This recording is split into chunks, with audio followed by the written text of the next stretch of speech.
రాత్రి 12 గంటలు దాటిపోయింది. బయట చీకటి మెల్లగా ఆ ఇంటి గోడల మీదకి ఎక్కి లోపలికి చేరినట్టుంది. కానీ ఆ ఇంట్లో ఉన్న చీకటి మాత్రం బయట దానికంటే ఎక్కువగా ఉంది.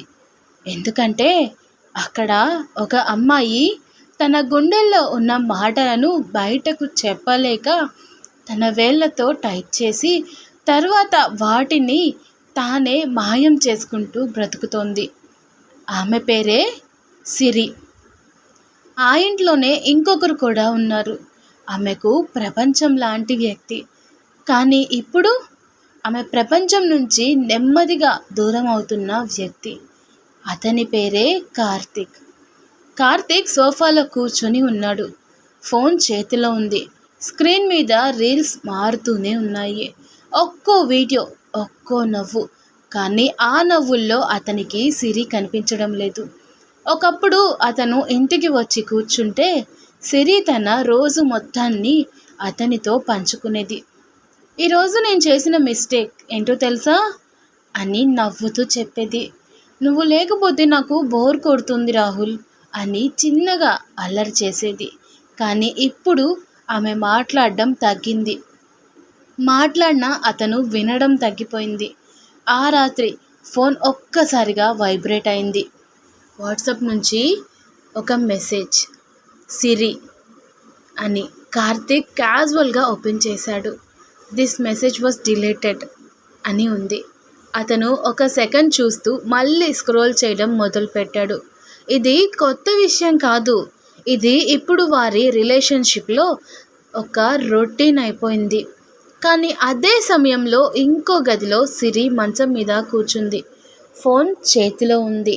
చాట్ ఓపెన్ చేసి కార్తిక్ని చూస్తోంది. ఆమె వేళ్ళు కీబోర్డ్ మీద మెల్లగా కదిలాయి.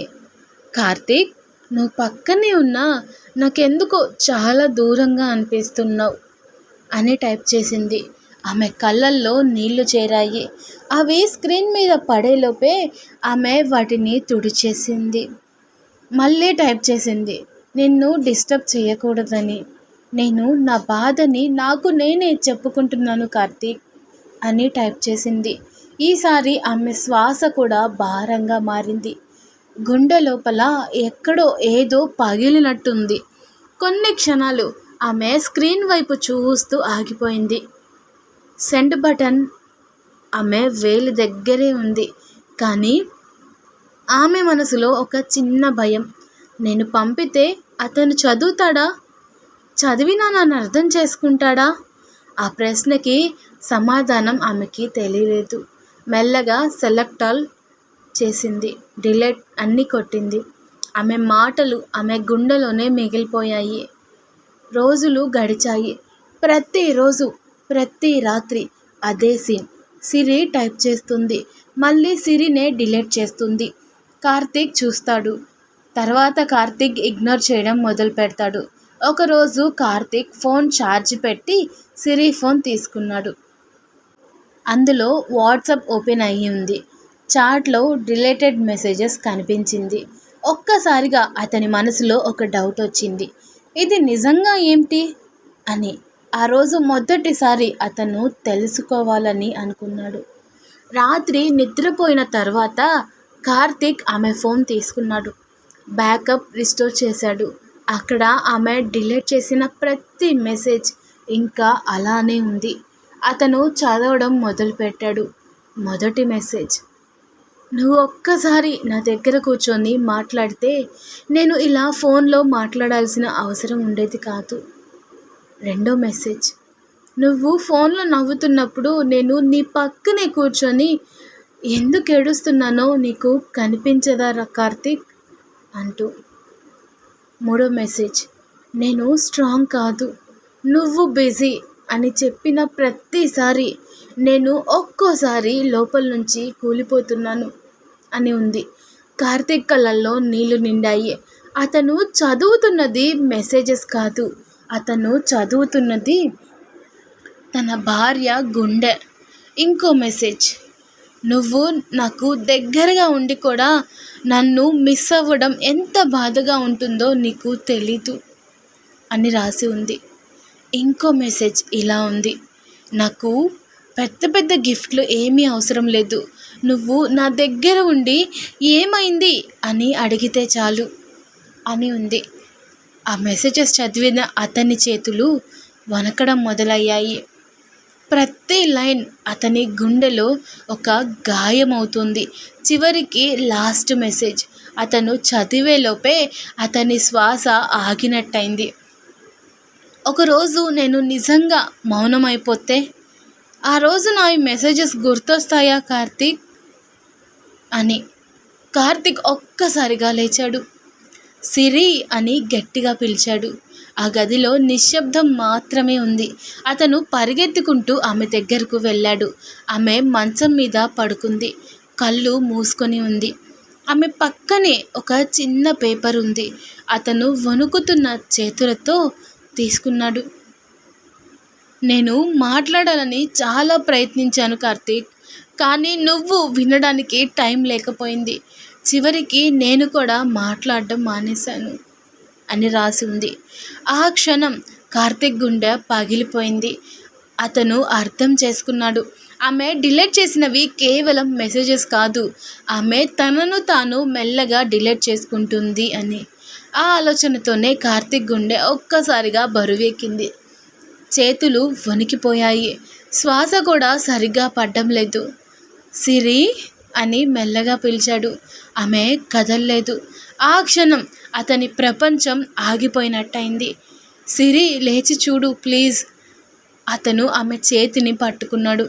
ఆమె చెయ్యి వేడి ఇంకా ఉంది. అతని కళ్ళల్లో నీళ్లు జారిపోయాయి. నువ్వు ఇలా మౌనం అవ్వడానికి నేను కారణమా అని తనలో తాను ఏడ్చుకున్నాడు. కొన్ని క్షణాలు ఆమె దగ్గరే కూర్చొని ఆమె ముఖాన్ని చూస్తూ అతను మెల్లగా ఆమె జుట్టు సరిచేశాడు. నువ్వు ఎంత దగ్గరగా ఉన్నా నేను ఎంత దూరంగా ఉన్నానో ఇప్పుడు అర్థమవుతోంది సిరి అని. అతని గొంతు బాధతో నిండిపోయింది. నువ్వు పంపిన ప్రతి మెసేజ్ నేను ఇగ్నోర్ చేసిన ప్రతిసారి నువ్వు ఒక్కోసారి లోపల నుంచి కూలిపోతున్నావు కదా అని అన్నాడు. అతను తల వంచుకున్నాడు. నువ్వు డిలీట్ చేసినవి మెసేజెస్ కాదు, నా మీద ఉన్న నమ్మకం, నా మీద ఉన్న ప్రేమ నువ్వు ఒక్కోసారి దాచుకున్నావు. ఆ క్షణంలో సిరి వేళ్ళు కాస్త కదిలాయి. కార్తీక్ ఒక్కసారిగా గమనించాడు. సిరి ఆమె కళ్ళు మెల్లగా తెరుచుకున్నాయి. ఆమె కళ్ళల్లో అలసట ఉంది. కానీ అతన్ని చూసిన క్షణం ఒక చిన్న ప్రశ్న ఉంది. ఇప్పుడు ఎందుకు వచ్చావు అని. కార్తీక్ కళ్ళల్లో కన్నీళ్లు నిండిపోయాయి. సిరి, నన్ను క్షమించు అని అన్నాడు. ఆ ఒక్క మాట అతను నిజంగా మనస్ఫూర్తిగా చెప్పాడు. నువ్వు ఎప్పుడో చెప్పాలనుకున్న మాటలు నేను వినలేదు. నువ్వు దగ్గరగా ఉండాలని కోరుకున్నప్పుడు నేను దూరంగా వెళ్ళిపోయాను అని అన్నాడు. ఆమె మెల్లగా అతన్ని చూస్తోంది. ఏమీ మాట్లాడలేదు. కార్తీక్ ఆమె చేతిని గట్టిగా పట్టుకున్నాడు. ఇక నుంచి నీ మెసేజ్లు డిలీట్ అవ్వకూడదు సిరి, నీ కళ్ళల్లో నీళ్లు కూడా రాకూడదు అని అన్నాడు. అతని గొంతు నిండిపోయింది. నువ్వు మాట్లాడాలని అనిపించిన ప్రతిసారి నేను నీ పక్కనే ఉంటాను. నువ్వు ఒక్క మాట కూడా టైప్ చేయాల్సిన అవసరం ఇకపై రానివ్వను అని అన్నాడు. సిరి కళ్ళల్లో నీళ్లు నిండాయి. ఈసారి బాధ వల్ల కాదు, అతని మాటలు విన్న ఆనందంతో. ఆమె మెల్లగా అతని చేతిని పట్టుకుంది. ఇంకొంచెం ముందే ఇలా అడిగుంటే నేను ఇంత ఒంటరిగా అనిపించుకునే పరిస్థితి రాకపోయేది కార్తీక్ అని అన్నది. ఆ మాట అతని గుండెల్లో నేరుగా తగిలింది.